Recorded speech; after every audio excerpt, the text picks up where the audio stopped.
എല്ലാവരെയും ദൈവം അനുഗ്രഹിക്കട്ടെ എന്ന് പ്രാർത്ഥിച്ചുകൊണ്ട് കൂടിയ മുഖവരകളൊന്നുമില്ലാതെ വളരെ വേഗത്തിൽ വചന ശുശ്രൂഷയിലേക്ക് പ്രവേശിക്കുന്നു. കർത്താവിന്റെ സ്തോത്രം. ദൈവമേ ധാരാളമായി അനുഗ്രഹിക്കുവാനും ഇവിടെ കേൾക്കുന്ന ഈ ദൈവവചനം കേട്ടിട്ട് പോവുക മാത്രമല്ല, അത് നമ്മുടെ പ്രായോഗിക ജീവിതത്തിലേക്ക് കൊണ്ടുവരുവാൻ കർത്താവ് ഇടയാകും. അതല്ലെങ്കിൽ ഈ വചനം വെച്ച് ദൈവം നമ്മളെ ന്യായം വിധിക്കുന്ന ഒരു ദിവസമുണ്ട്. അപ്പൊ അത് നമ്മൾ തിരിച്ചറിയണം. ആമേൻ. അതുകൊണ്ട് അതുപോലെ തന്നെ വചനം പ്രസംഗിക്കുന്നവരോടും പറയുന്നുണ്ട്, ആമേൻ, അധികം ശിക്ഷാവിധി വരുമെന്ന് അറിയുക. നിങ്ങൾ അധികം പേര് എന്ത് ചെയ്തത്? ഉപദേശകന്മാരാകരുത്. അപ്പോ ഉപദേശം പറയുന്നവരും ഉപദേശം കേൾക്കുന്നവരും എല്ലാം ഇതിന് ഈ വചനത്തോട് വളരെയേറെ ബഹുമാനവും കൂറും പുലർത്തേണ്ടതും ആ വചനപ്രകാരം ജീവിക്കുവാൻ നമ്മൾ ബാധ്യതയാണ് ഈ വാക്യത്തിൽ ഇവിടെ നമ്മൾ ഓർപ്പിക്കുന്നത്. ദൈവത്തിന്റെ ദാസനായ ദാവീദിനാൽ എഴുതപ്പെട്ട വളരെ അനുഗ്രഹിക്കപ്പെട്ട ഒരു സങ്കീർത്തനമാണ് ഈ സങ്കീർത്തനം. ഈ സങ്കീർത്തനത്തിലെ പല വരികളും ഇതിനു മുൻപ് നമ്മൾ വായിക്കുകയും ധ്യാനിക്കുകയൊക്കെ ചെയ്തിട്ടുള്ളത് കൊണ്ട് അതെല്ലാം ഞാനിവിടെ വിട്ടിട്ട് നമ്മുടെ പ്രധാന ടോപ്പിക്കിലേക്ക് നിങ്ങളെ കൊണ്ടുവരികയാണ്. ദൈവത്തിന്റെ ദയയെയും ദൈവത്തിന്റെ വിശ്വസ്തതയെയും വാനോളം പുകഴ്ത്തി പാടുന്ന വളരെ അനുഗ്രഹിക്കപ്പെട്ട ഒരു സങ്കീർത്തനമാണ് 57-ാം സങ്കീർത്തനം എന്ന് പറയുന്നത്. വിശ്വസ്തനായ ഒരു ദൈവത്തെയാണ് നമ്മൾ സേവിക്കുന്നത്. വാഗ്ദത്തങ്ങളിൽ അവൻ വിശ്വസ്തനായ ദൈവമാണ്. വാക്കു മാറാത്ത ദൈവമാണ്. നമ്മൾ പാടിയ പാട്ടിന്റെ വരികൾ പോലെ ഈ ലോകത്തിൽ കാണുന്നത്, ഇന്ന് കാണുന്നതെല്ലാം മാറിപ്പോകുന്നതാണ്. എന്നാൽ ലോകം മാറിയാലും, സാഹചര്യം മാറിയാലും, ഭരണകൂടം മാറിയാലും, കാലാവസ്ഥ മാറിയാലും, പ്രസംഗിക്കുന്ന പാസ്റ്റർ സ്ഥലം മാറിപ്പോയാലും മാറ്റമില്ലാത്ത ഇന്നലെയും ഇന്നും എന്നേക്കും അനന്യനായ ഒരുവനുണ്ട്. അത് നാം സേവിക്കുന്ന കർത്താവ്. ആ ദൈവം വിശ്വസ്തനായ ദൈവമാണ്. നിങ്ങളെ വിളിച്ചിരിക്കുന്നവൻ വിശ്വസ്തനാകുന്നു. നമ്മെ വിളിച്ച ദൈവം വിശ്വസ്തനായ ദൈവമാണ്.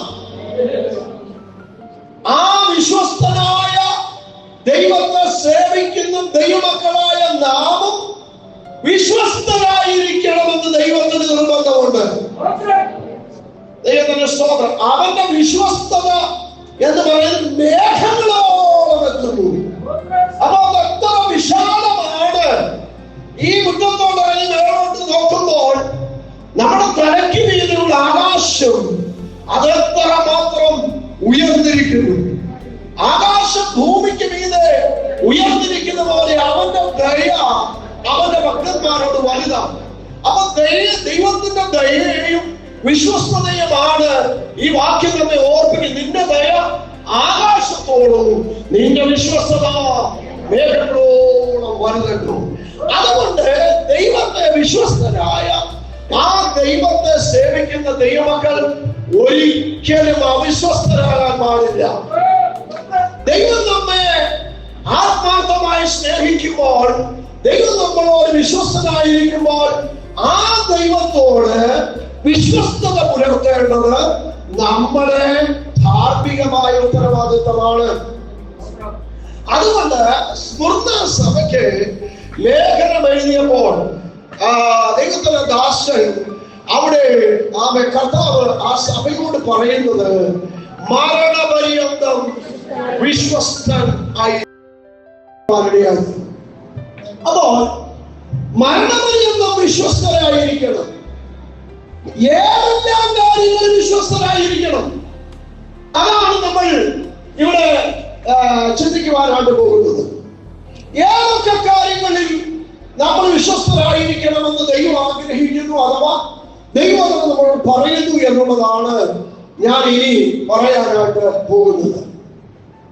നിങ്ങളുടെ ശ്രദ്ധയെ മലാക്കി പ്രവചനം 2-ാം അധ്യായം 14 മുതൽ 16 വരെയുള്ള വാക്യങ്ങളിലേക്ക് കൊണ്ടുവരുവാൻ ഞാൻ താല്പര്യപ്പെടുകയാണ്. ശ്രദ്ധിക്കുക. മരണപര്യന്തം വിശ്വസ്തരായിരിക്കുക, ദൈവത്തോടും മനുഷ്യരോടും വിശ്വസ്തർ ആയിരിക്കുക. ഏതാ കാര്യങ്ങളിൽ ഒരു ദൈവപൈതൽ നാം വിശ്വസ്തരായിരിക്കണം എന്ന കാര്യം നമ്മൾ അക്കമിട്ട് അടിവരയിട്ട് ചിന്തിക്കുവാനാണ് പോവുകയാണ്. എല്ലാ കാര്യവും ഒരുപക്ഷെ പറയാൻ ഇന്ന് പകരം സാധിച്ചത് വരികയില്ല.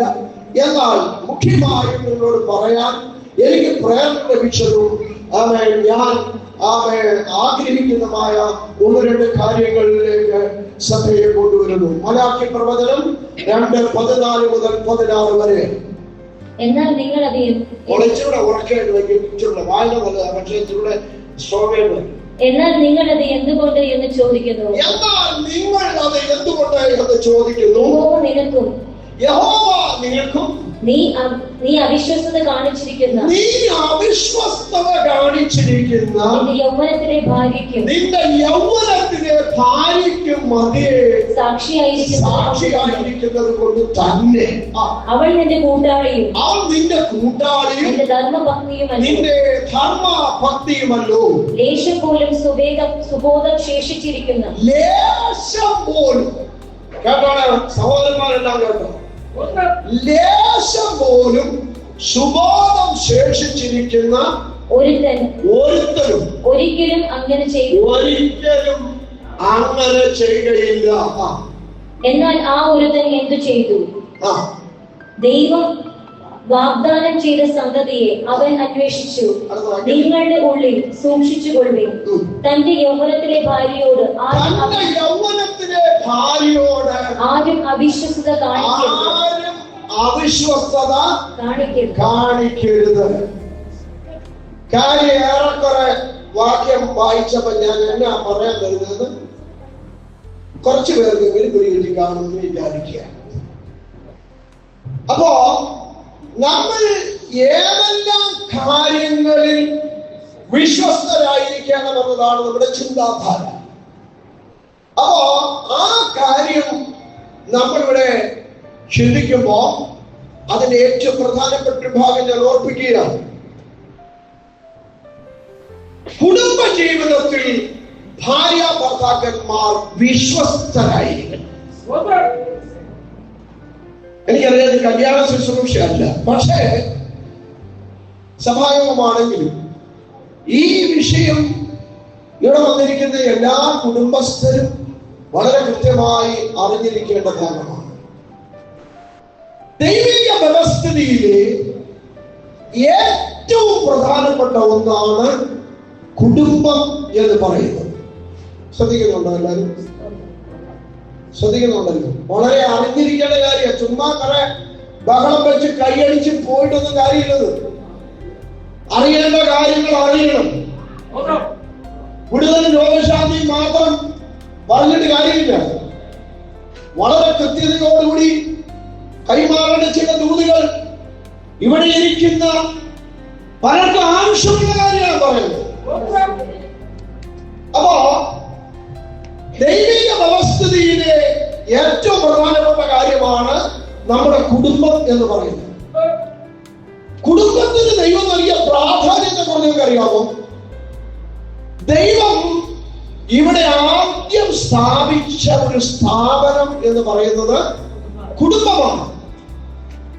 കുടുംബം ദൈവത്തെ ആരാധിക്കുന്നതിനുള്ള സമാഗമന കൂടാരം പണിയുന്നത് അഥവാ അതിന്റെ സ്കെച്ചും പ്ലാനും കൊടുക്കുന്നത് പുറപ്പാട് പുസ്തകം 25-ാം അധ്യായത്തിലാണ്.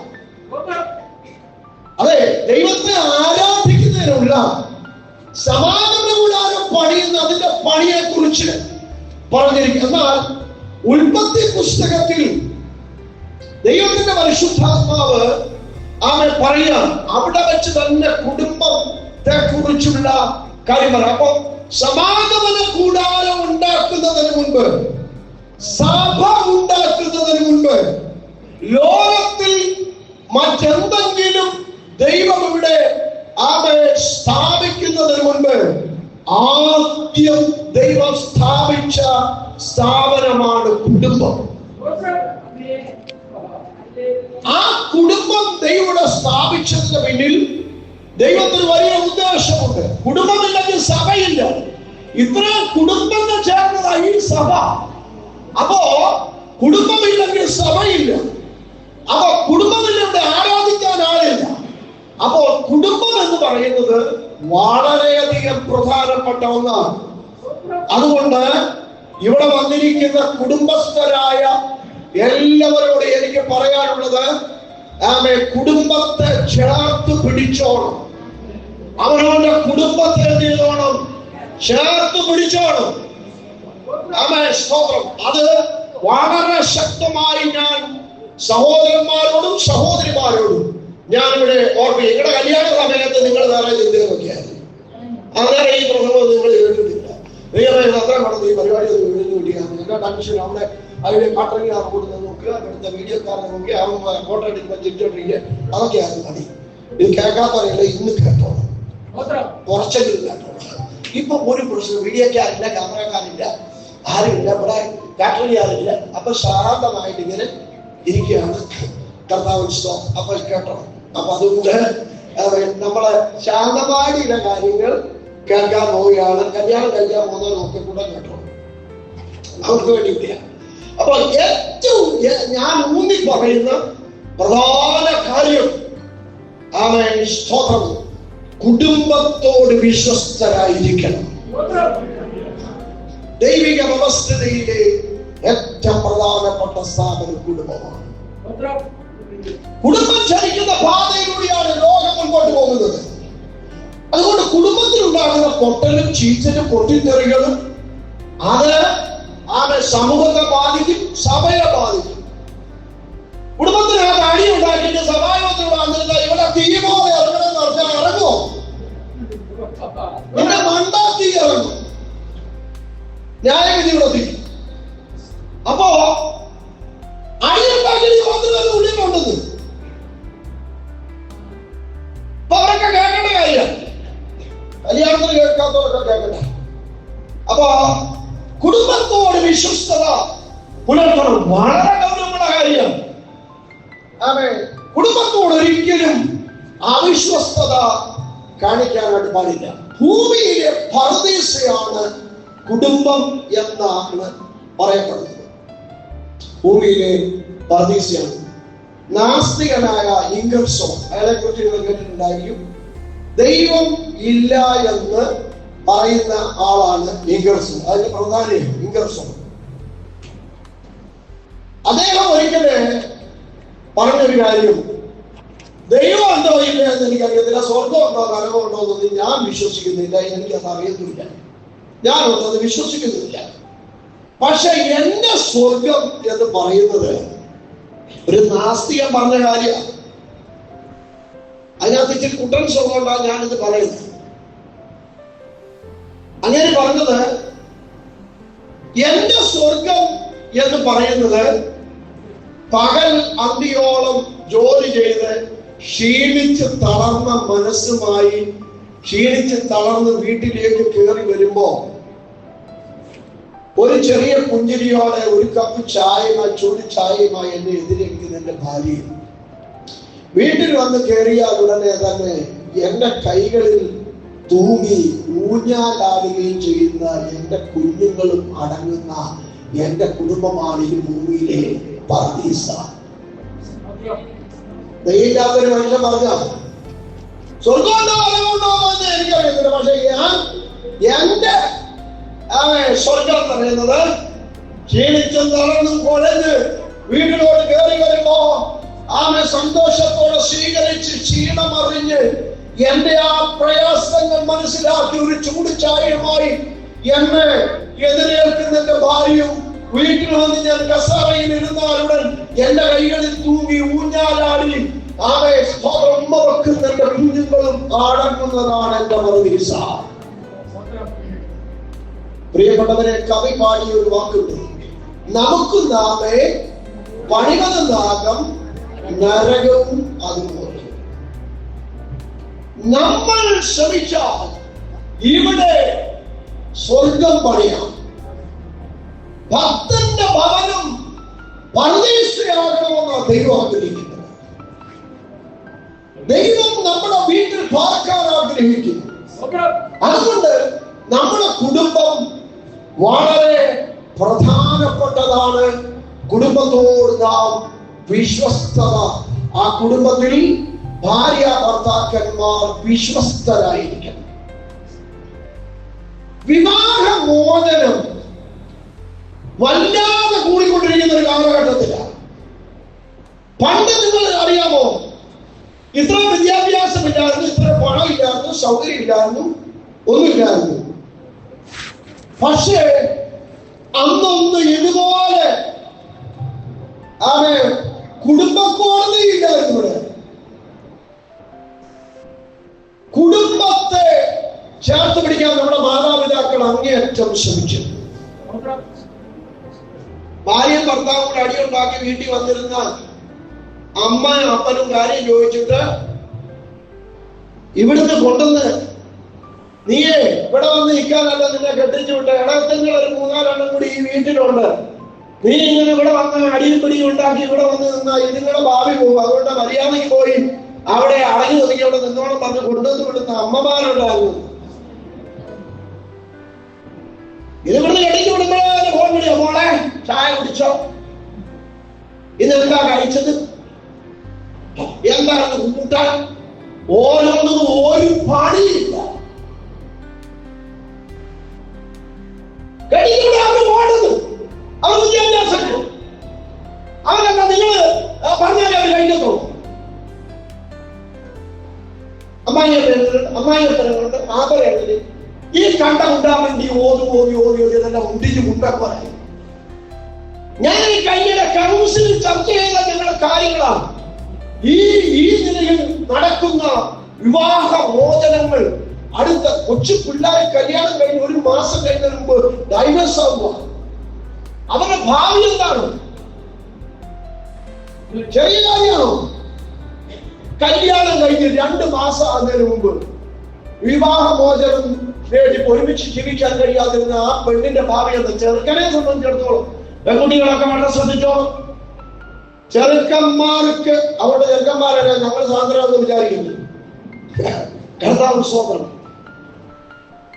ആണുങ്ങളൊക്കെ പരിക്ക് കൂടുന്ന പെണ്ണുങ്ങൾക്കായിരിക്കും എന്നുള്ള കാര്യം പ്രത്യേകം ഓർത്തോണം. കാരണം കല്യാണം കഴിഞ്ഞ് 2 മാസമായി അല്ലെങ്കിൽ 1 വർഷം കഴിഞ്ഞ് ഡൈവേഴ്സ് ആയി കഴിഞ്ഞ് ഒരു കൊച്ചുകൂടി ഉണ്ടായി കഴിഞ്ഞാൽ എന്തായിരിക്കും സ്ഥിതി? ഒന്ന് ആലോചിച്ച് നോക്കി. ഒരു മനുഷ്യനെ ചതിക്കരുത്, ഒരു പെണ്ണിനെ ചതിക്കരുത്, വിട്ടല്ലേ കല്യാണം കഴിക്കരുത്, കുടുംബം വേണ്ടെന്ന് വെച്ചോണം, നിന്നോണം. പിന്നെ വേറെ കുറുമ്പഴി തരരുത്. പൗലോസ് പറയുന്നു, വിവാഹം കഴിക്കുന്നത് നല്ലത്, കഴിക്കാതിരിക്കുന്നത് ഏറെ നല്ലത്. പിന്നെ അഴകുന്നതിനേക്കാൾ കഴിക്കുന്നത്. അവരാവേശത്തിന് കയറി കല്യാണം ഒന്നും വേണ്ടെന്ന് പറഞ്ഞ് നിന്നിട്ട് 19 വയസ്സ് കഴിഞ്ഞ ഇനി ഒന്ന് കെട്ടിയാൽ കൊള്ളാം, നടത്തിയാലോ ഞാൻ. അപ്പോഴത്തെ പ്രായം കഴിയും, പരിപാടി കഴിയും, സ്വതന്ത്രം ആർക്കും വേണ്ടാത്ത വരുമോ. അതുകൊണ്ടൊക്കെ അതിന്റെയൊക്കെ സമയത്ത് കാര്യങ്ങളൊക്കെ നടത്താനും ഒക്കെ മാതാപിതാക്കളും മക്കളും ഒക്കെ റെഡി ആയിട്ടുണ്ട്. ഞാൻ ഈ പറയുന്ന മെസ്സേജ് പൊതുവായ ഒരു പ്രസംഗം. നമ്മുടെ സമൂഹത്തിൽ ഒരു പക്ഷേ സമാജത്തിന് പറയുന്നത് കുഴപ്പമൊന്നുമില്ല. അത് ഇത് പറയണ്ടേ? അപകടത്തിലൂടെ നമ്മുടെ സമൂഹം പോകാണ്. വേദനയോടെ ഈ പ്രസംഗം പറയുമ്പോൾ ഉള്ളിൽ നീച്ചലോടെ എനിക്കറിയാവുന്ന കുറേയേറെ കാര്യങ്ങളുമായിട്ട് ആണ് ഞാൻ ഈ മെസ്സേജ് പറയുന്നത്. ഒരപ്പനും അമ്മയും ഒരു കൊച്ചിനെ കെട്ടിച്ചു വിടുന്ന എന്ത് കഷ്ടപ്പെട്ടാണ്. കാൽ വന്നോ കൈ വന്നോ നോക്കി സ്തോത്രം കഷ്ടപ്പെട്ട് അതിനെ പഠിപ്പിച്ച് ഉദ്യോഗം മേടിച്ചു കൊടുത്ത്, അല്ലെങ്കിൽ വിദ്യാഭ്യാസം കൊടുത്ത്, ഇല്ലാത്ത പൈസ കടം മേടിച്ച് നാട്ടുകാരെ എല്ലാം പിടിച്ച് തീറ്റി പോറ്റി കെട്ടിച്ചു വിട്ട് 3 മാസം കഴിയുമ്പോ 1 വർഷം കഴിയുമ്പോ ആ കുഞ്ഞ് തിരിച്ച് വീട്ടിലേക്ക് വന്ന് നിൽക്കുക എന്നൊക്കെ പറയുമ്പോ അവർക്കുണ്ടാകുന്ന വേദന അതിനേക്കാൾ ഉപരി 1-2 കുഞ്ഞുങ്ങളായി ഭാര്യ ഭർത്താക്കന്മാർ കോടതി കയറി ഉപേക്ഷിക്കപ്പെടുമ്പോൾ ആ പിരിയുന്ന അപ്പനെയും അമ്മയും പിരിയുന്ന മക്കൾ അവരുടെ വേദനയെ കുറിച്ച് മനസ്സിലാക്കിയിട്ടുണ്ടോ? പ്രസിദ്ധമായ ഒരു ചൊല്ലുണ്ട്, ആനകൾ തമ്മിൽ കുത്തുകൂടുമ്പോൾ ചവിട്ടി ധരിക്കപ്പെടുന്നത് തലയിലുള്ള ഗ്രാസാണ്, പുല്ലാണ്. മനസ്സിലായോ? ആനകൾ തമ്മിൽ അങ്ങോട്ട് കൊണ്ടും അവയെ കുത്തുകൂടുമ്പോ താഴത്ത് കിടക്കുന്ന ഈ ചെറിയ പുല്ലുണ്ടല്ലോ, ആ പുല്ലെല്ലാം ചവിട്ടി അരച്ചപ്പോഴും മെതിക്കപ്പെടുക. ഇതാണ് നമ്മുടെ കുഞ്ഞുങ്ങളുടെ ജീവിതത്തിൽ സംഭവിക്കുന്നത്. പിള്ളേർ അപ്പന്റെ കൂടെ പോകണോ, അമ്മയുടെ കൂടെ പോകണോ, ആരുടെ പോകണം? മാസത്തിലൊരിക്കൽ വന്ന് അപ്പനോ അമ്മയോ കുഞ്ഞിനെ കാണുന്ന ഒരു കാര്യം, അന്നേരം ആ കുഞ്ഞിനുണ്ടാകുന്ന മാനസിക വ്യഥ. ഇതൊക്കെ ആളുകൾ ചിന്തിക്കുന്നുണ്ടോ? വളരെ വളരെ ഗൗരവമായി ചിന്തിക്കേണ്ട ഭാഗമാണിത്. അപ്പൊ അതുകൊണ്ട് വിവാഹമോചന കോടതികളുടെ എണ്ണം കൂടുകയാണ്. വിവാഹമോചന കോടതികളുടെ എണ്ണം കൂടുന്നു. വിവാഹമോചനങ്ങൾ ഏറി വരുന്നു. നമ്മുടെ സമൂഹം വല്ലാത്ത പ്രതിസന്ധിയിലേക്ക് പോവുകയാണ്. 6 മാസം കഴിഞ്ഞ് ഉപേക്ഷിക്കപ്പെട്ട കൊച്ചിനെ കെട്ടി, രണ്ടാം നമ്മുടെ നിയമപ്രകാരം കെട്ടിക്കാൻ പറ്റും. ഇനി ഈ കൊച്ചിന്, ഈ മാതാപിതാക്കൾ കണ്ടെത്തുന്ന സമയം ഈ കൊച്ചിന്റെ ഭാവി എന്താണ്? എന്തോ ഒരു ഗതികേടാണ്. അപ്പൊ അതുകൊണ്ട് ജീവിതത്തിൽ സ്വപ്നം കണ്ട ഭാര്യയും ഭർത്താവിനെ ആർക്കും കിട്ടിയിട്ടില്ല. കുടുംബജീവിതത്തിൽ ഒരു വെച്ചുമാറ്റത്തിന് വേണ്ടിയിട്ട് ഇവിടുത്തെ ഒരു മേള നടത്തിയാണ് അന്ന് ചവിട്ടുകൊണ്ട് കുറയുന്നത്. ഒരു സംശയം, അവിടെ ആയിരിക്കും ഏറ്റവും വലിയ അടി. 50-ാം വാർഷികം എല്ലാ കുടുംബത്തിലും പ്രശ്നമുണ്ടെന്ന്. പിന്നെ ആണുങ്ങൾ ഓർമ്മ പെണ്ണുങ്ങൾ അടിച്ചു തുടങ്ങിയിട്ടുണ്ട്. തല്ലുകൊള്ളാതെ സൂക്ഷിച്ചോ. അവര് കുറെ ലഭിക്കും, പിന്നെ അവരെ കിഴിച്ചു. ആ കിഴിച്ചു കഴിഞ്ഞ ഗുളിക ഉണ്ടെന്നൂടെ? ഉണ്ടെന്ന് ആർക്കാ സംശയമുള്ള? എന്നാ ഒന്നുണ്ടോ ഞാൻ പറഞ്ഞുതരാം. പേരും വിലാസവും പറഞ്ഞുതരാം. മറ്റേ രഹസ്യാന്റെ ചെവിയിലെ പറയും. ഞാൻ പറഞ്ഞുതരാം. എന്റെ അടുത്ത് കഴിഞ്ഞിട്ട് വരിക. ഞാൻ പറഞ്ഞുതരാം. ഞാൻ പറയുന്ന കാര്യത്തിൽ ഉത്തരവാദിത്വത്തോടെ പറയുന്നത്. ചർച്ചത്തോടിന്റെ ഉത്തരവാദിത്വപ്പെട്ട ഒരു പാസ്സാണ് ഞാൻ. എന്തായാലും പറഞ്ഞിട്ട് എനിക്ക് പോകാൻ പറ്റില്ല. വചനത്തിലൂടെ എനിക്ക് പറയാനുണ്ട്. ഞാൻ പറയുന്ന ഓരോ സെന്റൻസിനും എനിക്ക് ഉത്തരവാദിത്വമുണ്ട്. അതുകൊണ്ടാണ് ഞാൻ ഇവിടെ അടിമകരണത്തെ കുറിച്ച് പറഞ്ഞ ബിനിൽ പോളിനെ കുറിച്ചൊക്കെ ഞാൻ പറഞ്ഞതിന്റെ കാര്യങ്ങളാണ്. അപ്പോ ഓർത്തോണം, പ്രശ്നമാണ്. സ്വപ്നത്തിൽ കണ്ട ഭാര്യയല്ല നിങ്ങൾക്ക് കിട്ടിയത്. സ്വപ്നത്തിൽ കണ്ട ഭർത്താവിനെ ആയിരിക്കില്ല നിങ്ങൾക്ക് കിട്ടിയത്. എല്ലാ ഒട്ടകത്തിന്റെയും പുറത്ത് മുഴയുണ്ടെന്ന്, പിന്നെ അരിച്ചിരി ഏറ്റക്കുറച്ചിലുണ്ടെന്നേ ഉള്ളൂ. എന്താന്ന് വെച്ചാ കർത്താവ് സ്തോത്രം. എല്ലാ ഒട്ടകത്തിന്റെയും എന്താ ഒരു അനുദൈവ അനീഷ്കാവാനും പറയുന്ന പോലെ ഉണ്ടെന്ന്. പിന്നെ ഇവിടെ വന്നിങ്ങനെ ഇരിക്കുമ്പം നല്ല സുന്ദരമായിട്ട് ഗ്രാൻഡായിട്ടൊക്കെ ഇരിക്കുക, ഇരുന്നു കുഴപ്പമൊന്നുമില്ല. പക്ഷെ ഓർക്കണം, വളരെ 50-ാം വിവാഹ വാർഷികം ആഘോഷിച്ച ഒരു അപ്പച്ചനോടും അമ്മച്ചിയോടെ അവർക്കൊരു ഇന്റർവ്യൂ എടുത്തപ്പോ അമ്മച്ചിയോടെ അവരോട് രണ്ടുപേരോടും ആ ഇന്റർവ്യൂ എടുത്ത ആളെ രസാവകമായ ഒരു ചോദ്യം ചോദിച്ചു. അടുത്തൊരു ജന്മം കൂടി ദൈവം നിങ്ങൾക്ക് തന്നാൽ നിങ്ങൾ രണ്ടുപേരും ഈ ഭാര്യ തന്നെ മതി, ഈ ഭർത്താവ് തന്നെ എനിക്ക് മതി എന്ന് വെക്കുകയും നിങ്ങൾ ഒരുമിച്ച് ജീവിക്കാൻ റെഡിയാണോ എന്ന് ചോദിച്ചു. അപ്പച്ചൻ വേണ്ടിയില്ല, അമ്മച്ചി ചാടിക്കറി ഞാൻ റെഡിയാണ്. പക്ഷെ ഒരു കണ്ടീഷൻ, ഈ പ്രാവശ്യം പുള്ളി ഭാര്യയും ഞാൻ ഭർത്താവായിരിക്കണം. അത്ര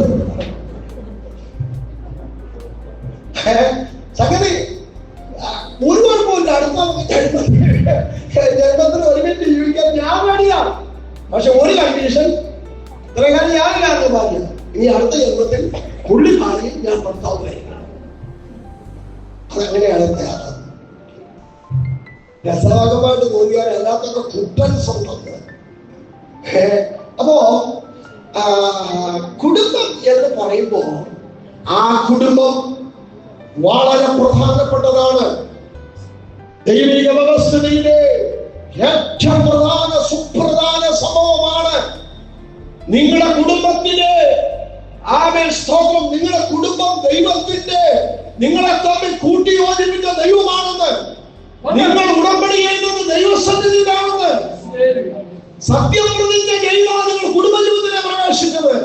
ഇതിന് ദൈവവും ദൈവസഭയും സാക്ഷികളാണെന്ന് അവിടെ വന്ന സമൂഹത്തെയും ദൈവത്തെയും സാക്ഷി നിർത്തി പിതാവിന്റെ പുത്രന്റെ പരിശുദ്ധാത്മാവിന്റെ നാമത്തിൽ ഉടമ്പടി ചെയ്തിട്ടാണ് ഈ കുടുംബ ജീവിതത്തിലേക്ക് നിങ്ങൾ പ്രവേശിച്ചത്. അതുകൊണ്ട് ആ കുടുംബ ജീവിതത്തിൽ അവിശ്വസ്തത പാടില്ല, വിശ്വസ്തനായിരിക്കണം. ഒന്നുകൂടെ വചനം വായിക്കുന്നു, വായിച്ചോളെ. മലാക്കി പ്രവചനം ദൈവം വളരെ ഗൗരവപൂർവം അവയെ ഓർപ്പിക്കും. അത് വായിച്ചു തുടങ്ങിയ 14 വായിച്ച 14 നിർത്തി പറയണം. എനിക്ക് വായിക്കേണ്ട വിശദീകരിക്കേണ്ട ഭാഗം വിശദീകരിക്കണം. വായിച്ചു. എന്നാൽ നിങ്ങൾ അത് എന്തുകൊണ്ട് എന്ന് ചോദിക്കുന്നു. യഹോവ നിനക്കും നീ അവിശ്വസ്തത കാണിച്ചിരിക്കുന്ന നിന്റെ യൗവനത്തിലെ ഭാര്യയ്ക്കും മധ്യേ, ഭാര്യയും ഭർത്താവും മുതിയരുത്. ഭാര്യ ഭർത്താവിനോടോ ഭർത്താവ് ഭാര്യയോടോ അവിശ്വസ്തത കാണിക്കരുത്. കുടുംബജീവിതത്തിൽ കള്ളക്കളികൾ പാടില്ല. ഭർത്താവ് അറിയാത്തൊരു കച്ചവടം, ഭാര്യ അറിയാത്തൊരു ഇടപാട്, രഹസ്യ ഇടപാട് പാടില്ല. അപ്പോ ആ കുടുംബം എന്നത് വളരെ, ഭാര്യ ഭർത്താക്കന്മാർ ഒരിക്കലും അവിശ്വസ്തരാകരുത്. കുടുംബജീവിതത്തിൽ ഭാര്യ ഭർത്താവിനോടും ഭർത്താവ് ഭാര്യയോടും വിശ്വസ്തരായിരിക്കണം. അതെ, കർത്താവിന്റെ സ്തോത്രം. ഇന്ന് ഇത്രയധികം പ്രശ്നങ്ങളുടെ കാര്യം എന്താണ്? ഒരുപാട് കള്ളക്കളികൾ നടക്കുക. മൊബൈലിന്റെയും ചാറ്റിങ്ങിന്റെയും ഒക്കെ കാലം കൂടിയോടുകൂടി ചീറ്റിങ് ഒരുപാട് കൂടി. പണ്ട് ഈ സുനാമി ഒന്നും ഇല്ലാഞ്ഞോണ്ട് മര്യാദയ്ക്ക് അടങ്ങി ഒടുങ്ങി വീട്ടിരിക്കുക. ഇപ്പൊ ഒരു പണിയില്ല, അല്ല കഴിക്കുക, വിളിക്കുക, ഫോൺ വിളിക്കുക, ചാറ്റ് ചെയ്യാം.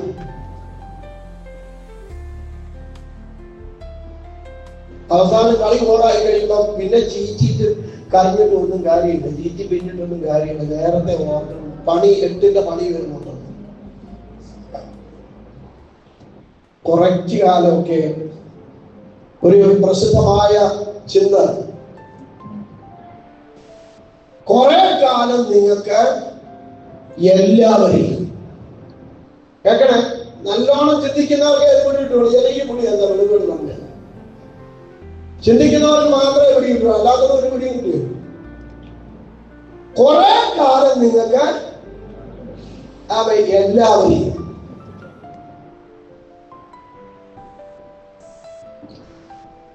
കുറച്ചു പേരെ നിങ്ങൾക്ക് എല്ലാ കാലവും നിങ്ങൾക്ക് പറ്റിക്കാൻ വേണ്ടി പറ്റും. കുറച്ചു പേരെ എല്ലാ കാര്യവും, കുറെ പേരെ കുറച്ചു കാലമൊക്കെ പറ്റും. പക്ഷെ ഒരു കാര്യം ഓർത്തോണം, എല്ലാ കാലത്തും എല്ലാവരെയും ഒരുപോലെ പറ്റിക്കാൻ പറ്റുകയല്ല. ദൈവം തട്ടോടെ പൊളിച്ചിടുന്ന സമയം വരും. കാരണം ദൈവസന്നിധിയിലാ ഉടമ്പടി ചെയ്തത്. ദൈവം ഇതിന് ദൈവം സാക്ഷിയെന്ന് ദൈവത്തെ സാക്ഷിയെന്ന് പറഞ്ഞത്. അപ്പൊ മാനസാന്തരപ്പെടാനായിട്ട് ദൈവം ഏതൊരാൾക്ക് അവസരം കൊടുക്കും, ഏത് മഹാഭാവിക്കും ഒരവസരം ചെയ്യും. കുറെ കാലം ദൈവവും ശ്രമിക്കും.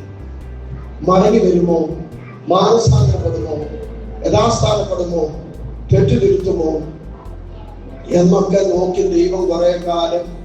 എന്റെ വല്യപ്പച്ചൻ, ഞാൻ പണ്ട് കുറെ കാലങ്ങൾക്ക് മുമ്പ് ഞങ്ങൾ താമസിച്ച മലബാറിൽ പുന്നപ്പുഴയുടെ തീരത്തായിരുന്നു. അപ്പോ ഞങ്ങളുടെ വല്യപ്പച്ചന് ഒരു നേരം പോക്കും ഒരു സന്തോഷമായിരുന്നു. ചൂണ്ടയിട്ടാണ് വലിയ ഇങ്ങനെ ചുറ്റി. അപ്പൊ അന്ന് ഈ പുഴയിലൊക്കെ ധാരാളം, പ്രത്യേകിച്ച് പരമാവധി പിന്നെ ഈ തോട്ട കൊട്ടിട്ട് 5 കലക്കിയൊക്കെയാണ് നമ്മുടെ മത്സ്യസമ്പത്ത് ഇങ്ങനെ നശിച്ചത്. അന്നൊക്കെ നല്ല മീനുണ്ടായിരുന്നു, നല്ല ടേസ്റ്റ് ഉള്ളത്. അപ്പോ ഈ അപ്പച്ചന് കറ്റി എന്ന് പറഞ്ഞ സാധനം, കറ്റി എന്താന്ന് എനിക്കറിയാം, വലിയ മീനാണ്. ഭയങ്കര ഒരു 4 കിലോ, ഞങ്ങളുടെ നാട്ടിലാ പറയാ, എങ്ങനെ എക്സ്പ്ലെയിൻ ചെയ്യണമെന്ന് എനിക്കറിയത്തില്ല. വലിയ ചെമ്പലൊക്കെ ഉള്ള മീനാണ്. ഇവിടുത്തുകാർ അതിനെ ഒരു വളർത്തുന്നുണ്ട്. ആ നാട്ടിൽ വേറെ പേരാണ് പറയുന്നത്, അതെനിക്കിപ്പം പിടികിട്ടുന്നില്ല. അപ്പൊ ഇതിനെ പിടിക്കാൻ പ്രത്യേക തരം ചൂണ്ടയാണ്. അതിലെ ഈ ചാണകത്തിനകത്ത് കുണ്ടളപ്പുഴു എന്ന് പറഞ്ഞ സാധനം. എല്ലാവരും ഭാഷയ്ക്ക് വാട്ട് ഈസ് കുണ്ടളപ്പുഴു എന്നൊക്കെ ചോദിച്ചാൽ എനിക്ക് എന്റെ പൊന്നു പറഞ്ഞേ മനസ്സിലാകും. ചാണകത്തിനകത്തുണ്ടാകുന്ന ഒരു സ്ഥലം വെള്ള വലിയ പുഴുവാണ്. അതിന്റെ പേരാണ് കുണ്ടളപ്പുഴു. നല്ല കളറാണ്, വലിയ ഇങ്ങനെ കൊത്തി വെച്ചാൽ തേങ്ങാപ്പുഴു പോലെ, നല്ല കട്ടിയുള്ള തേങ്ങാപ്പുഴു പോലെ. അപ്പൊ ഇവനെ കൊരുത്തിട്ട് കയത്തിലഴിയുമ്പോഴും അവിടെ കൊണ്ടുപോയി ഇവ കൊത്തിയ ഉടനെ മരിക്കത്തില്ല. അതും വലിയ ബുദ്ധിമുട്ടാണ്. ആദ്യം ഈ ടെസ്റ്റ് ഡോസ് എടുക്കത്തില്ല, അതുപോലെ ഉള്ളി ഒരു ടെസ്റ്റ് ഡോസ് ഒക്കെ ഉണ്ട്. അതായത് ഇത് വല്ല അപകടമുണ്ട്, ഡോക്ടർ സാറൊക്കെ കേൾക്കുന്നുണ്ടല്ലോ. അപ്പോ ഇത് കുഴപ്പമില്ലെന്ന് കണ്ടു കഴിഞ്ഞാൽ ഇവൻ വെട്ടി വീഴും. വെളിയിൽ കഴിയുമ്പോൾ ഇത് അന്നേരം ഒന്നും വലിക്കത്തില്ല. ഈ ചാണിങ്ങനെ കുറെ അങ്ങോട്ട് ചെന്ന് കഴിയുമ്പോൾ ഓരോട്ടക്ക് പോയി വലിയ ഒക്കെ എടുത്ത് കരയിലിടുമ്പോഴാ കാര്യം മനസ്സിലാക്കും. ഇതുപോലെ ദൈവം കുറച്ചു നാൾ അയച്ചു. കുറച്ചു നാൾ തമ്പുരാൻ അറസ്റ്റ് ചെയ്തിട്ടത്, നിന്നെ പ്രതിക്കൂട്ടി കേട്ടില്ലത്, ഉദ്ദേശിയെ കൊണ്ട് 3 പറയിപ്പിച്ചത്. പലപ്പോഴും ദൈവത്തിന്റെ ആത്മാവ് നമ്മളോട് ഇടപെടുന്നു. മാനസാന്തരപ്പെടുത്തില്ലെന്ന് കണ്ടാൽ പരമോശമയുടെ 3 പറയിപ്പിച്ച് ഇവിടെ കെട്ടിക്കുകയെന്ന് ആ സാധനം പറയാം. അതിനകത്ത് എനിക്ക് കിടപ്പുണ്ട്. അന്നേരം ഞാൻ അതുകൊണ്ട് അത് എടുക്കുന്നില്ല. അന്നെനിക്ക് ആ 2 വാക്ക് അവിടെ പറയേണ്ടത് കൊണ്ട് കുറെ വായിച്ചു കൊടുക്കും. മാനസാന്തരപ്പെടുന്നില്ല എന്ന് കണ്ടാൽ ദൈവം ഓടക്കിട്ട് പിടിക്കുന്ന സമയമുണ്ട്. പ്രതികൂട്ടി കയറ്റി നിർത്തി ഇരുത്തി നിർത്തി ബാധിക്കുന്ന സമയമുണ്ട്. അതെല്ലാവരും തിരിച്ചറിഞ്ഞോളും. അതുകൊണ്ട് കുടുംബജീവിതത്തിൽ കള്ളക്കളി പാടുന്നത് ഏതെങ്കിലും മേഖലകളിൽ ആണോ പെണ്ണോ തിരുത്താനുണ്ടെങ്കിൽ തിരുത്തിക്കോളും. യഥാസ്ഥാനപ്പെടുത്തണം. ആവശ്യമില്ലാത്ത ഫോണുകൾ, ആവശ്യമില്ലാത്ത ചാറ്റുകൾ, ആവശ്യമില്ലാത്ത മെസ്സേജുകൾ പാടില്ല.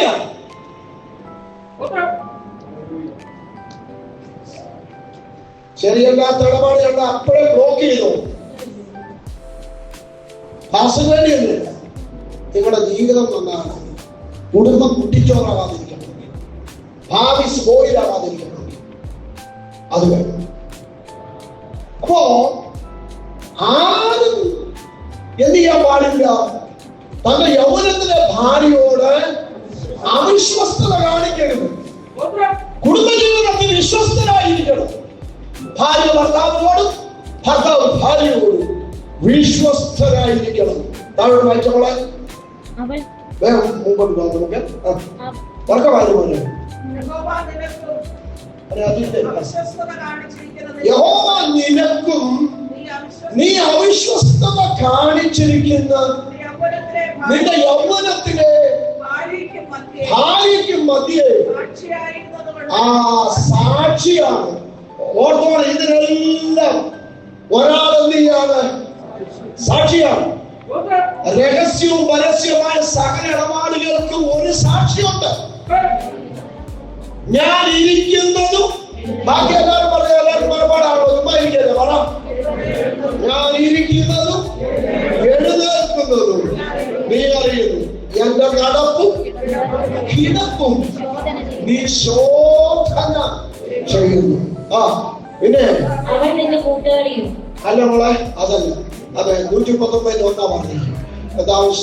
എന്റെ നടപ്പും കിടപ്പും നീ ശോധന ചെയ്യുന്നു, എന്റെ വഴികളൊക്കെ വാസിക്ക് ചിലപ്പോ മനസ്സിലാകത്തില്ല, മനസ്സിലാകാൻ കുറച്ച് കാലം എടുക്കും. ഭാര്യയ്ക്ക് ചിലപ്പോ മനസ്സിലായെന്ന് വരില്ല, കുറച്ച് സമയമെടുക്കും. ഭർത്താവിന് ചിലപ്പം ആ കള്ളക്കളി മനസ്സിലാക്കാൻ കുറച്ച് കാലം എടുക്കും. പക്ഷേ നമ്മുടെ വഴികളൊക്കെ മനസ്സിലാക്കുന്ന ഒരുത്തരുണ്ട്, മനസ്സിനെ വായിക്കുന്ന ഒരുത്തരുണ്ട്, ഹൃദയങ്ങളെ ഉൾപ്പുകളായി ആരാധറിയുന്നതുണ്ട്. മനുഷ്യൻ പുറമെയുള്ള നോക്കുമ്പോൾ ഹൃദയങ്ങളെ തൂക്കി നോക്കുന്നവരുടെ സന്നിധിയില്ല ഇന്ന് പകല് വന്നിരിക്കുന്നത്. ആരുടെ സകല പ്രമാണം രാജ്യപ്പുറത്തിൽ ഇവിടെ വന്ന് കടിച്ചപ്പെട്ട അന്യഭാഷ പറയാം, അല്ലേലൂയ പറയാം, സ്വോത്രം പറയാം. പക്ഷെ ഓർത്തോണം, ഹല്ലേലൂയ, നീ ഇതെല്ലാം ചെയ്യുമ്പോ ഹല്ലേലൂയ ഒരുത്തൻ മേളിൽ നിന്ന് കാണുന്നുണ്ട്. ഹാഗർ പറഞ്ഞൊരു കാര്യം നീ ഓർത്തോണം, ഹല്ലേലൂയ, എന്നെ കാണുന്നവരെ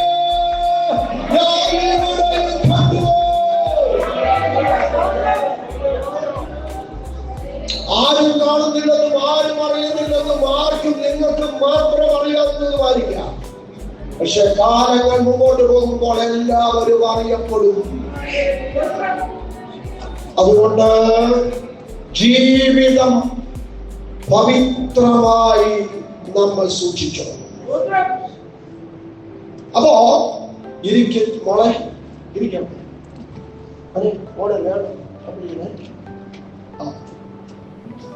അപ്പോ നമ്മൾ വായിക്കുന്നത് അവിശ്വസ്ത കാണില്ല. നമ്മളെ മലയാളത്തിൽ നടക്കില്ലേ, അതാണ് നമുക്ക് ഇച്ചിരി അറിയാവുന്നത്. അവൾ നിന്റെ കൂട്ടാളിയും. അവിശ്വസ്ത കാണിക്കുന്നത് കാരണം എന്താണെന്നറിയാമോ? അവൾ നിന്റെ കൂട്ടാളിയും ധർമ്മഭക്തി എന്നതിന് ഉടമ്പടിയുടെ ഭാര്യ എന്നാണ്. വൈഫ് ഓഫ് ദൈ കവനന്റ്, നിന്റെ ഉടമ്പടി. കുടുംബജീവിതത്തിൽ ഉടമ്പടി എന്ന് പറഞ്ഞ സാധനം ഉണ്ടല്ലോ. കുടുംബജീവിതത്തിൽ ഉടമ്പടിയാണ്, കരാറല്ല. പണ്ട് നമ്മൾ പാടുക സ്വപുരമീ കരാറില് സാക്ഷി നിൽക്കും. പക്ഷെ ആ പാട്ടിന് പ്രശ്നമുണ്ട്. ഈണമൊക്കെ നല്ലതാണെങ്കിൽ ഇത് കരാറല്ല, ഉടമ്പടിയാണ്. കരാറെന്ന് പറഞ്ഞാൽ നീ ഇന്ന ഇത്ര കമ്പി തന്നാൽ, ഇത്ര ചാക്ക് സിമെന്റ് തന്നാൽ, ഇന്ന വിലയിൽ സ്ക്വയർ ഫീറ്റ് ഇത്ര രൂപ വെച്ച് വന്നാൽ, ഇന്ന സാധനം തന്നാൽ ഞാൻ ഇന്ന കാര്യങ്ങളൊക്കെ നിനക്ക് ചെയ്തു തരാമെന്ന് പറയുന്ന കോൺട്രാക്റ്റ് ആണ് കരാർ എന്ന് പറയുന്നത്. അതോ പിടിയിട്ടുന്നുണ്ടോ? നീ ഇന്ന കാര്യങ്ങളൊക്കെ എനിക്ക് ചെയ്തു തന്നാൽ ഞാൻ ഇന്ന കാര്യങ്ങളൊക്കെ ചെയ്തു തരാമെന്ന് പറയുന്ന കോൺട്രാക്റ്റിനാണ് കരാർ എന്ന് പറയുന്നത്. കുടുംബജീവിതത്തിൽ കരാറല്ല, കുടുംബജീവിതം ഉടമ്പടിയാണ്. ദൈവസന്നിധിയിൽ ദൈവസഭയെ സാക്ഷി നിർത്തി ഉടമ്പടിയാണ് നമ്മൾ. ആ ഉടമ്പടി ലംഘിച്ചാൽ ദൈവം വിടുവോ? ഇടില്ല. ഉടമ്പടിയാണ്. ആമേൻ. അപ്പോ നീ ചെയ്താലും ചെയ്തിട്ടേ വരൂ. സ്തോത്രം, ഞാൻ നിന്നെ സ്നേഹിക്കും.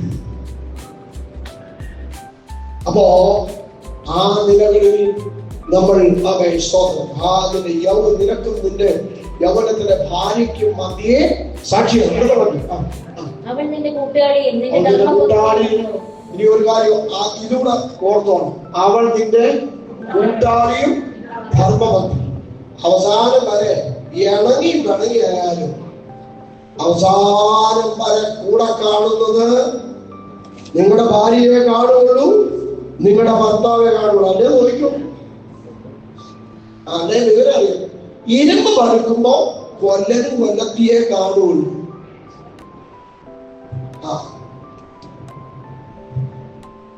മനസ്സിലായോ? അപ്പോ ആ സമയത്ത് 10 ദിവസം കടന്നു പോകട്ടെ, അവർക്ക് ജോലിയുണ്ട്, അവർക്ക് കുടുംബമുണ്ട്, ഭാര്യയുണ്ട്, ഭർത്താവുണ്ട്, മക്കളുണ്ട്. അവരുടെ കാര്യങ്ങൾ ഒക്കെ കുശാലമാണ്. ഓരോരുത്തരോടും ഞാൻ പറയാം, അവനവന്റെ കുടുംബത്തെ ചേർത്ത് പിടിച്ചോണം. 10 വർഷം കിടപ്പിലായാൽ എല്ലാത്തിനും പരിധിയുണ്ട്. പക്ഷെ ഇണങ്ങിയും പഴകിയുമായാലും അവസാനം വരെ കൂടെ കാണുന്നത് മക്കള് 12ാം ക്ലാസ് വരെ കൂടെ കാണും. മിക്കടത്തും പിള്ളേരാരും കൂടെ ഇല്ലല്ലോ. അവരിടയ്ക്കിടയ്ക്ക് ബർത്ത്ഡേ ഒക്കെ വരുമ്പം ഗ്രാൻഡ് അംബാസഡറിൽ പപ്പായും അമ്മയും കൂടെ പോയി ഫുഡൊക്കെ കഴിച്ചോ എന്നൊക്കെ പറഞ്ഞ് ചില്ലറ അടിക്കുക. അവിടെ ഇരുന്നുകൊണ്ട് ഇന്റർനെറ്റിൽ ഇവിടെ അടിക്കുന്ന സാധനം ശരിയാക്കി അത് കഴിക്കുന്നതോടുകൂടി അറിയും. പിന്നെ അടുത്ത വർഷം കാശുണ്ടായതുകൊണ്ട് കാര്യമുണ്ടോ? വീട് പോരാ 2000-ന്റെ നോട്ട് കൊടുക്കും, 500-ന്റെ നോട്ട് ഇവിടെ ആർക്കെങ്കിലും തലകരി കൊണ്ടുവന്ന് വെച്ചാ നിങ്ങൾ എഴുന്നേൽക്കുമോ? പിടിച്ചു നാളെ വേണ്ടത്. ഈ സാധനത്തിന് അതാളുണ്ടോ? ഇന്റർനെറ്റിൽ ഉണ്ടോ? സോറി, അവർക്ക് എന്നെ കാണുന്നില്ല. ഞാനിങ്ങനെ കാണും.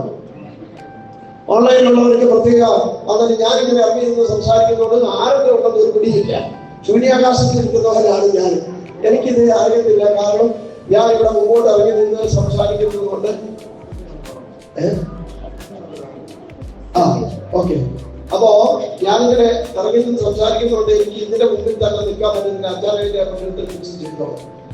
അപ്പോ ശ്രദ്ധിക്കുക, ആരൊക്കെ ഉണ്ടെന്ന് അറിയത്തില്ല. അതുകൊണ്ട് ഞാൻ പറയാം, നമ്മുടെ ജീവിതത്തിൽ അതുകൊണ്ട് സ്വപ്നത്തിലെ ഭാര്യയെ ആർക്കും കിട്ടിയിട്ടില്ല, സ്വപ്നത്തിലെ ഭർത്താവിനെ ആർക്കും കിട്ടിയിട്ടില്ല.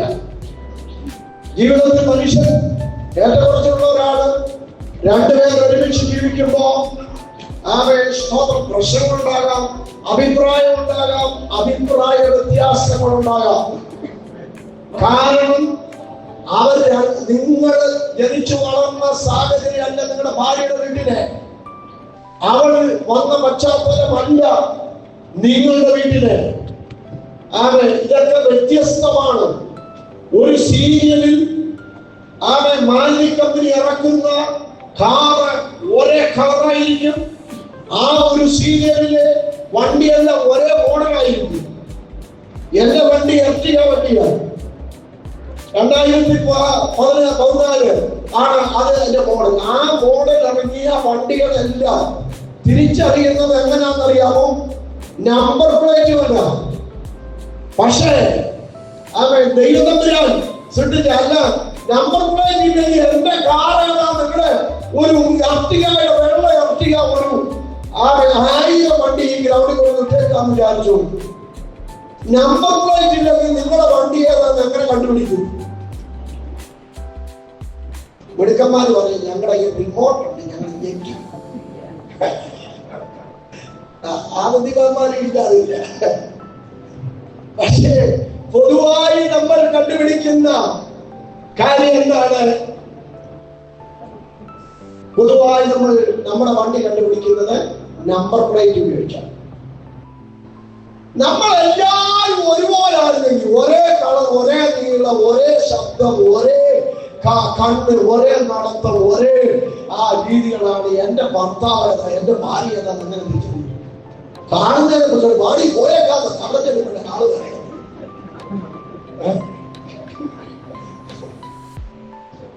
ഇയാളെ വസക്കം അടുത്തത് പോയേക്കാ ഓത്തറായിട്ട് അവിടെ നമുക്ക് പവർ മിഷൻ അടിച്ചു കൊടുക്കാം.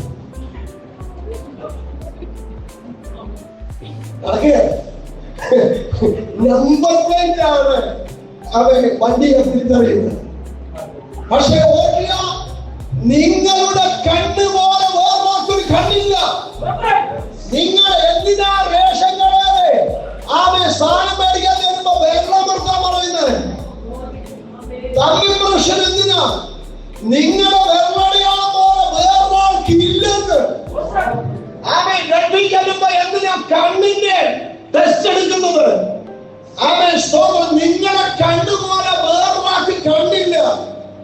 അപ്പൊ ഒരാളിൽ നിന്ന് ദൈവം വ്യത്യസ്തനായിട്ടാണ് ഇതിനെ സൃഷ്ടിച്ചത്.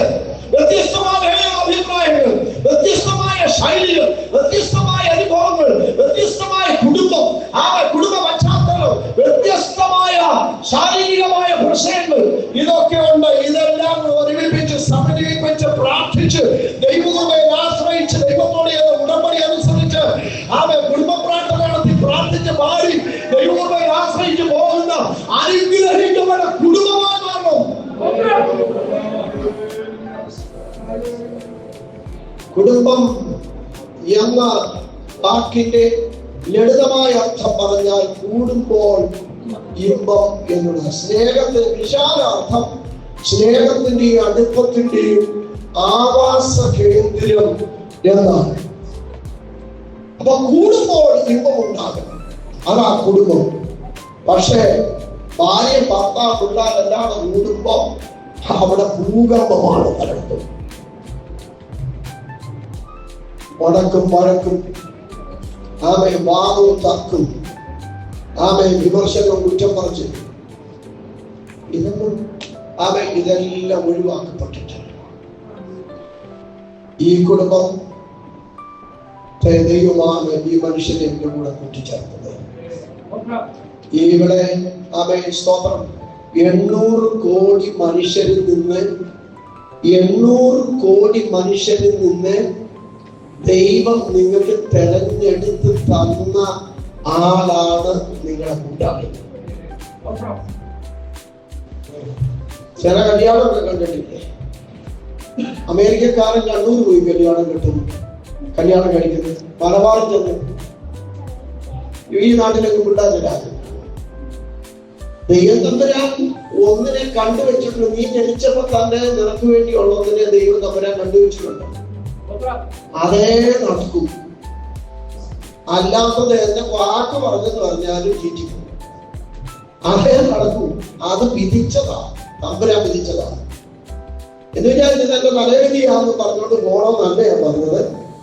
സഹനം കൊണ്ടും പ്രാർത്ഥന കൊണ്ടും ദൈവത്തിന്റെ ധ്യാനം കൊണ്ടും ദൈവകൃപയിലും ആശ്രയിച്ച് ആ കുടുംബ ജീവിതത്തിന്റെ പോരായ്മയുടെ നികത്തി അതിനെ കെട്ടുപണിയണം.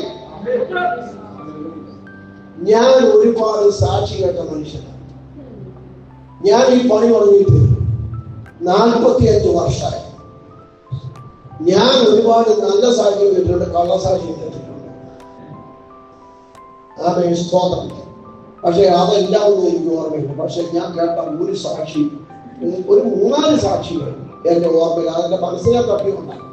വർഷങ്ങൾക്ക് മുമ്പ് ഞാൻ കോഴിക്കോട്ട് സൂചിക്കുമ്പോ വെളുത്തമോടയിൽ കുഞ്ഞുട്ടിച്ചാൻ എന്ന് പറയുന്ന ഒരു പുള്ളി ഉണ്ടായിരുന്നു. ആ പുള്ളിയെ നിങ്ങളുടെ റിലേഷൻ അവരിവിടെ പാർട്ടി ഈ മലപ്പള്ളി ഭാഗത്താണ്. വെളുത്ത ക്ഷമിക്കണം. അല്ല, നല്ല കാര്യമാണ് പറയാമോ? അതിനകത്ത് പിന്നെ കുഴപ്പമൊന്നും, നല്ല കാര്യം തന്നെ. പക്ഷെ ഈ മനുഷ്യൻ മഹാചട്ടമിയാണ്, ഭയങ്കര കപ്പടാവേശക്കാരൻ.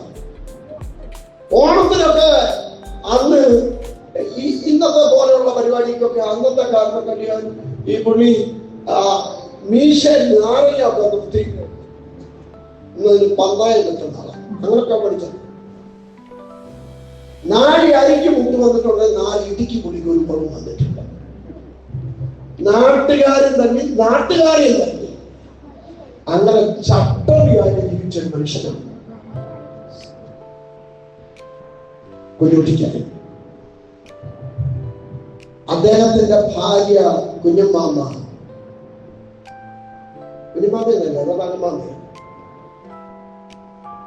അതെ, ഒരു പ്രാർത്ഥനാ മനുഷ്യനെയാണ്. രാമചന്ദ്രൻ തന്റെ മാമ വളരെ ദൈവകൃപയുള്ള അനുഗ്രഹിക്കപ്പെട്ട ഒരു കർത്താദാസ്. ഈ കള്ളുകുടിയുടെ കൂടെയുള്ള ജീവിതം അസഹനീയമാണ്. അടി പിടി ബഹളവും പ്രശ്നവും വഴക്കും വയ്യാവേലിയും. പക്ഷേ ഈ അമ്മാമ സഹിഷ്ണുതയോടും പ്രാർത്ഥനയോടും ദൈവകൃപയിലും ആശ്രയിച്ച് കുടുംബത്തെ നേടിയ ചരിത്രം പറയുന്നു. പ്രാർത്ഥിച്ചു ഈ മനുഷ്യൻ ഈ നിലകളിൽ വഴക്കും വയ്യാവേലി ഉണ്ടാക്കി കുഴപ്പമുണ്ടാക്കി, ജീവിതം ആകെ പ്രശ്നമായി. പക്ഷെ ഈ അമ്മാമ്മ ദൈവസന്നിധിയിൽ ആ മനുഷ്യന്റെ മാനസാന്തരത്തിന് വേണ്ടി പ്രാർത്ഥിക്കുകയായിരുന്നു. ഒരു ദിവസം അദ്ദേഹം സാക്ഷ്യം പറഞ്ഞപ്പോ അദ്ദേഹം പറഞ്ഞു, ഞാൻ ഈ സഭയിലേക്ക് വന്നത്, ഞാൻ രക്ഷിക്കപ്പെട്ടത് ഏതെങ്കിലും ഒരു കൺവെൻഷൻ പ്രസംഗം കേട്ടല്ല, ഏതെങ്കിലും ഒരു പ്രവാചകന്റെ പ്രവചനം കേട്ടല്ല ഞാൻ മാനസാന്തരപ്പെട്ടത്, ഏതെങ്കിലും ഒരു ഉപദേശി സുവിശേഷം എന്നോട് പറഞ്ഞല്ല ഞാൻ രക്ഷിക്കപ്പെട്ടത്. എന്നെ രൂപാന്തരപ്പെടുത്തിയത് എന്റെ ഭാര്യയുടെ പ്രാർത്ഥനയാണ് എന്നെ വ്യത്യാസപ്പെടുത്തിയത്. ഒരുപാട് 6 വർഷത്തിന് മുമ്പ് പറഞ്ഞു, ഞാൻ പറഞ്ഞാൽ അപ്പോ കാലങ്ങൾ കഴിഞ്ഞിട്ട് ഞാൻ മറന്നിട്ടില്ല. നിങ്ങൾ കഴിഞ്ഞ മുമ്പത്തെ ആഴ്ച പറഞ്ഞ സാക്ഷ്യം ചോദിച്ചാൽ എനിക്കൊരു പക്ഷേ ഓർത്തൊന്നും വരില്ല. പക്ഷെ മനസ്സിൽ നിന്നും മാറാത്തൊരു കാര്യമാണ്. എനിക്ക് ഈ കുഞ്ഞുകുട്ടിയെ അറിയാം. മീശ കുഞ്ഞുകുട്ടിയെ മാന്യനാക്കി, അഡ്രസ് ഉള്ളവനാക്കി, സഭയുടെ മുമ്പിൽ ഒരു ആത്മീയനാക്കി കൊണ്ടു നിർത്തിയതിന്റെ പിന്നിൽ ആ അമ്മാമ്മയുടെ കണ്ണുനീരിന്റെ നനവുണ്ട്. അവരുടെ കണ്ണുനീരിന് ഉപ്പുരസമുണ്ട്. അവർ കൊടുത്തൊരു വലിയ വിലയുണ്ട്. ദൈവങ്ങളെ, ജീവിതത്തിൽ എവിടെയെങ്കിലും ഒക്കെ പാളിച്ചകളോ പ്രശ്നങ്ങളോ ഒക്കെ ഉണ്ടെങ്കിൽ തിരുത്തപ്പെട്ടിട്ട് കുടുംബത്തെ കെട്ടുപണിയല്ലോ. ഓളെ വാക്കുകൾ വായിച്ചവരെ താഴോട്ട് വായിച്ച മുട്ടോ നമുക്ക് അവസാനിപ്പിക്കാം. വേഗത്തിൽ നമുക്ക് അവസാനിപ്പിക്കാം. ലേശം പോലും സുബോധം ശേഷിച്ചിരുന്ന ഒരുത്തൻ ഒരിക്കലും അങ്ങനെ ചെയ്തിട്ടില്ല. അങ്ങനെ ചെയ്തിട്ടില്ല. കുടുംബത്തെ പകയ്ക്കുന്നില്ല. എന്നാൽ ആ ഒരുത്തൻ എന്ത് ചെയ്തു? ഞാൻ ഉപേക്ഷണം വെറുക്കുന്നു എന്ന് ഇസ്രായേലിന്റെ ദൈവമായ യഹോവ നമ്മളെ മത്തായി സുവിശേഷം 19:3 മുതൽ 6 വരെയുള്ള വാക്യങ്ങളുണ്ട്. നമ്മളെ യേശു കർത്താവ് അടുക്കൽ പരീക്ഷന്മാർ അവന്റെ അടുക്ക വന്നിട്ട് ചോദിച്ചൊരു ചോദ്യമുണ്ട്.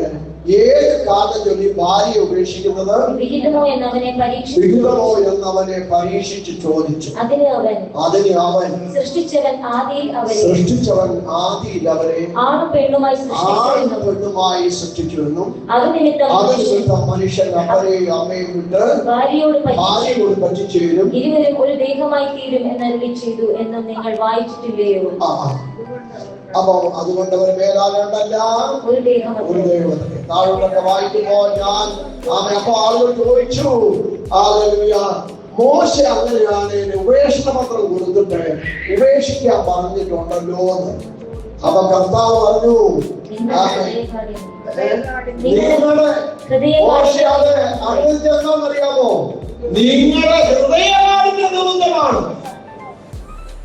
അതായത് അതുകൂടെ പറയാം, അന്നത്തെ ഒരു പ്രശ്നം ഷമായി സ്കൂൾ ഓഫ് തിയോളജി എന്നും ഹില്ലേഴ്സ് സ്കൂൾ ഓഫ് തിയോളജി എന്ന് പറയുന്ന 2 പ്രധാനപ്പെട്ട വിഭാഗമുണ്ട്. നിങ്ങൾ മടുത്തോ? ഞാൻ വേഗം നിർത്താം. അടുത്ത ഏതാനും വിഷയങ്ങൾ നിർത്താം. കാരണം നിങ്ങൾ പലരും നാട്ടി പറയത്തില്ലെന്ന് എനിക്കറിയാം. ഈ പ്രധാനം കേട്ട് നാട്ടി പറയാൻ പ്രാഗൽഭ്യം അതില്ലെന്ന് എനിക്കറിയാം. ആദ്യം എണ്ണം പൊങ്ങത്തില്ല, പിന്നെ ഇപ്പൊ തന്നെ ഒന്നായിട്ട് വിടാൻ പറ്റും. അതുകൊണ്ട് 2 വാക്കുകൾ പറഞ്ഞു കിട്ടുക. പറഞ്ഞോളാം. ഇവിടുത്തെ ഫൗണ്ടർ പറഞ്ഞ അനുവാദം എനിക്ക് കിട്ടിയിട്ടുണ്ട്. പറഞ്ഞോളാം. അപ്പൊ പിന്നെ കർത്താവ് ഇടയ്ക്ക് വന്നാലുമല്ല, തുടക്കം മുതലാണ് പറഞ്ഞോളാം. സാരി ഇവിടെ ഇരിക്കുന്നവരാണോ?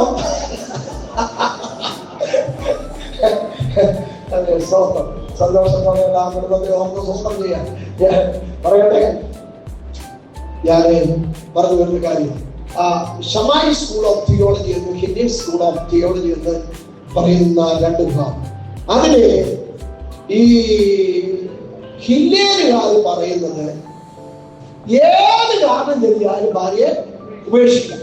ഭാര്യ വെച്ച കൂട്ടാൻ ഉപ്പില്ലെങ്കിൽ ആ കറി ശരിയായില്ലെങ്കിൽ തലമുടി അഴിച്ചിട്ടുകൊണ്ട് വഴിയെ നടന്നാൽ, വഴിയിൽ വെച്ചൊരു പരപുരുഷനോട് സംസാരിച്ചു നിന്നാൽ, അയലോക്കത്തെ വീട്ടിൽ കേൾക്കുന്ന വണ്ണം ഉച്ചത്തിൽ വീട്ടിൽ കാര്യങ്ങൾ സംസാരിച്ചാൽ, ഭർത്താവുമായിട്ട് ഏതെങ്കിലും വഴക്കുപിടിച്ചാലും അവളെ ഉപേക്ഷിക്കാൻ പറ്റിയ ഇതിലേത് കാരണം ചെല്ലിയും ഉപേക്ഷിക്കും.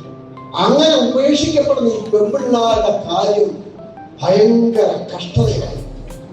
അതിന്റെ ജീവിതം പിന്നീട് കണ്ണീര് കഴിവായി. രണ്ടാമത് നിങ്ങളെ കെട്ടിക്കാൻ പറ്റുന്നില്ല, അവരുടെ കുഞ്ഞുങ്ങൾ അനാഥരായി. അപ്പോ ആ ഒരു നിലയിൽ കണ്ണുനീര് കൊണ്ട് യാഗപീഠത്തെ അവർ കഴിയാൻ. അങ്ങനെ വന്നപ്പോ അതിനൊരു തടയുണ്ടോ? എന്നാൽ ശമാര്യക്കാർ പറയുന്നത് പരസംഗം നിമിത്തം അല്ലാതെ ഒരു കാരണവശാലും ഭാര്യയെ എന്ത് ചെയ്യാൻ പാടില്ല, ഉപേക്ഷിക്കാനായിട്ട് പാടില്ല.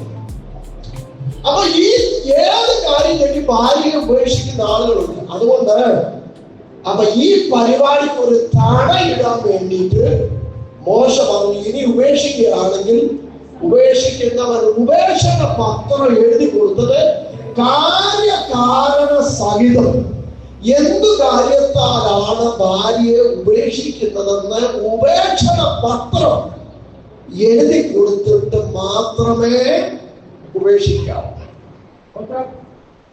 അപ്പൊ പ്രത്യേകിച്ച് മരുഭൂമിയിലായിരുന്ന ജനം എഴുത്തും വായനയൊന്നും എല്ലാവർക്കും അറിയത്തില്ല, അത് ശാസ്ത്രിമാരുടെ അറിയത്തുള്ളൂ. അപ്പോ പെട്ടെന്ന് ഭാര്യയോട് വഴക്കുണ്ടാക്കി അടിയുണ്ടാക്കി അവളെ ഉപേക്ഷിക്കാന്ന് പറയാല്ല, ഉപേക്ഷണ പത്രം കൊടുത്തിട്ട് വരും. അതിന് ചിലപ്പം ഈ എഴുത്തും വായന അറിയാത്ത പുള്ളിക്ക് ഇത് കൃത്യമായിട്ട് എഴുതാൻ പറ്റില്ല. അതിനൊരു എഴുത്തുകാരന്റെ സഹായം ആവശ്യം, ശാസ്ത്രിയുടെ. അപ്പോ ഈ പുള്ളി കാണിക്കാൻ ചെല്ലുമ്പോ ഇതിനു മുമ്പ് വന്ന പുള്ളികൾ അവിടെ ക്യൂ വെക്കുക. അപ്പൊ ഉടനെ അത്ര പെട്ടെന്ന് എന്ത് ചെയ്യത്തില്ല, ഈ ഉപേക്ഷണ പത്രം റെഡിയായി കിട്ടത്തില്ല. അതിനുള്ളിൽ ഭാര്യ വന്നാൽ നമ്മുടെ സൗന്ദര്യ പണക്കം, നമ്മുടെ പണക്കം എഴുതുന്നത് അങ്ങനെയല്ലേ, അല്ലാതെ പണങ്ങളാണ് ഈ ഉണ്ടാക്കി ഉടക്കലുമല്ല കണക്ക് കൊണ്ടു.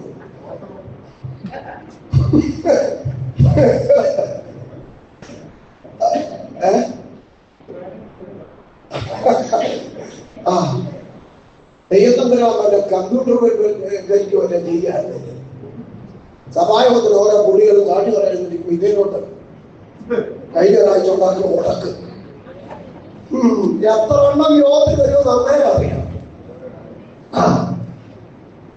ഇവിടെ വന്നിരുന്നെല്ലാം വിശാലമായിട്ട് പ്രസംഗം കേൾക്കുക.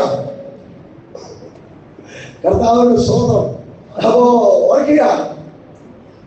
അപ്പോ നമ്മുടെ ഉടക്കൊക്കെ മാറിയത് ഉടക്കുണ്ടാക്കാനില്ല, പക്ഷേ പ്രാർത്ഥനമായി വരുന്നതിന് മുമ്പ് ഞങ്ങളൊക്കെ തീർത്തി അതിന് 2 ദിവസമൊക്കെ ഉണ്ടാകുന്നു. 2 ദിവസം ഉപവാസമാകണം. പിന്നെ വിശക്കാൻ തുടങ്ങി തന്നെ ഈ ഉപവാസം തീർന്നു പോയാൽ സംഗതി ബാധിക്കുക. അപ്പോ ആരോഗ്യത്തെ ബാധിക്കും. കണ്ടപ്പോ പണക്കം മാറി.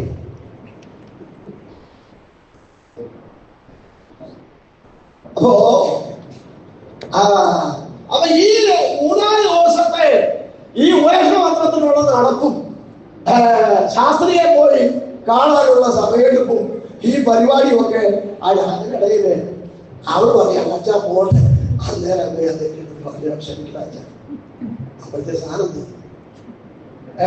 സംഗതി അപ്പോഴത്തേക്ക് നേടി.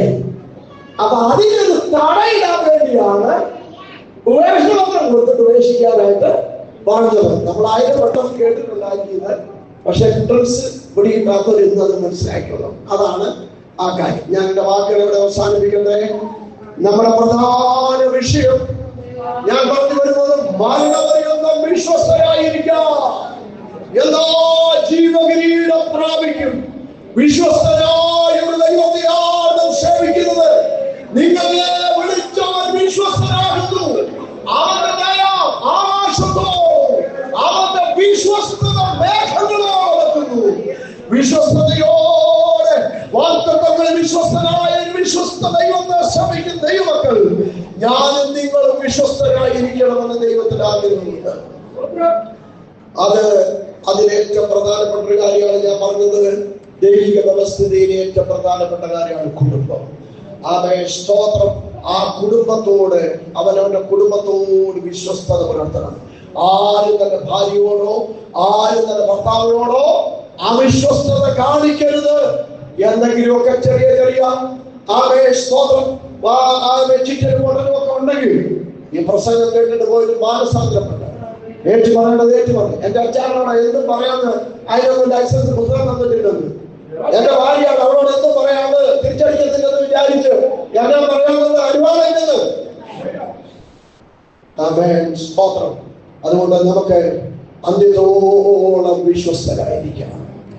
മരണവരെ വിശ്വസ്തരായിരിക്കാം. നമ്മുടെ കുടുംബങ്ങൾ ഭൂമിയിലെ പ്രതിഷ്ഠയായി മാറട്ടെ.